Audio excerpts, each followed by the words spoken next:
You ever feel like you're walking through your life, but the road just disappears? Like you're still taking steps. You're still here, breathing, functioning, but nothing around you feels familiar anymore. Your work doesn't excite you. Your relationships feel like echoes. You try to remember the last time you laughed with your whole body, not just smiled politely, and you can't.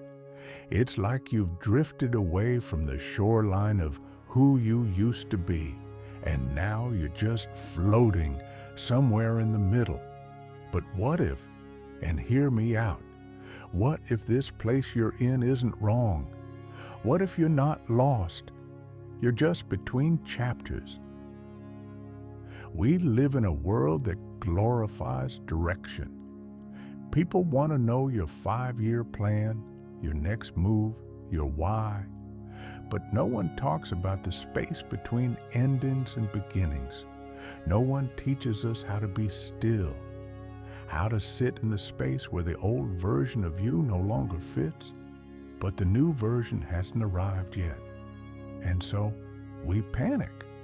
We think we're failing. We say things like, I should be further by now, or it's too late for me. But what if this part, this in-between, unclear, quiet part, is exactly where something sacred is forming? What if you're not falling behind? You're being reshaped. You see, transitions rarely come with instructions. You don't get a letter in the mail that says, hey, this is the part where you fall apart for a while before something beautiful grows. You just feel heavy, disconnected, tired in a way that sleep doesn't fix. And maybe you try to distract yourself, scrolling, cleaning, overthinking, anything to avoid the silence that asks too many questions. But you can't rush the page to turn. Even the most gripping novels have quiet chapters, the kind where not much happens on the surface, but everything is shifting underneath. Let me ask you something. When was the last time you sat with yourself, truly sat, without trying to improve, explain, or fix anything? Just sat in the rawness of where you are, without judgment? That kind of presence, that kind of gentleness toward yourself, it's rare. But it's also the doorway to clarity, because clarity doesn't come when we force it. It comes when we make room for it. So if you feel stuck right now, if your days blur together and the future feels out of reach, let me remind you, you're not broken. You're not lazy. You're not late.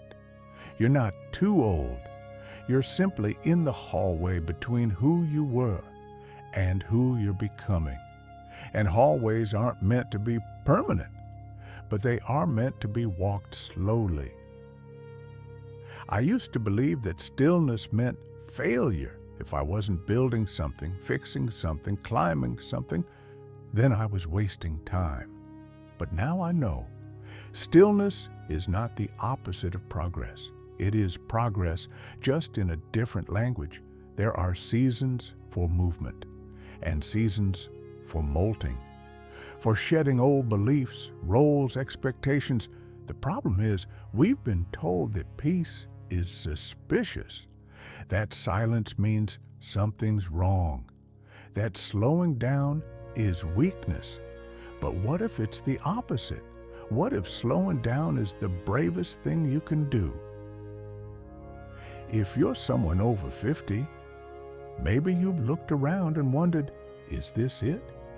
Maybe the titles are gone, the children are grown. Your days feel both full and empty at the same time. But listen to me.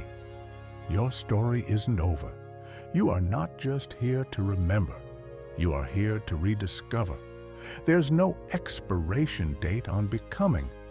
and no limit to how many lives you can live within one lifetime. You don't owe the world constant productivity. You owe yourself a life that feels like your own, and sometimes reclaiming that starts with sitting in the quiet. I once spoke to a woman who said, "I feel invisible now, like the world stopped looking at me once I stopped working." I held her words for weeks, and then I thought, maybe invisibility isn't a curse. Maybe it's a blessing, because when the world stops looking at you, you finally get to see yourself again, the version of you that isn't performing, not proving, not rushing, just being. Sometimes not being seen is exactly what allows you to finally feel real. So if you're in a chapter that feels like waiting, like watching, like floating, let it be that. Don't try to force meaning. Let meaning find you this time. Let the quiet shape you. Let the slow mornings guide you. Let the gentle rituals, tea, walks, writing, staring out the window, be enough. Because they are. Because you are. Even now. Especially now. Let me say this again, because maybe no one has said it to you lately. You're not lost. You're not late. You're not done. You're simply in between.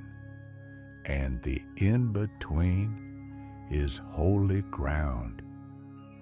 If your life were a book, this wouldn't be the end. It wouldn't even be the last chapter.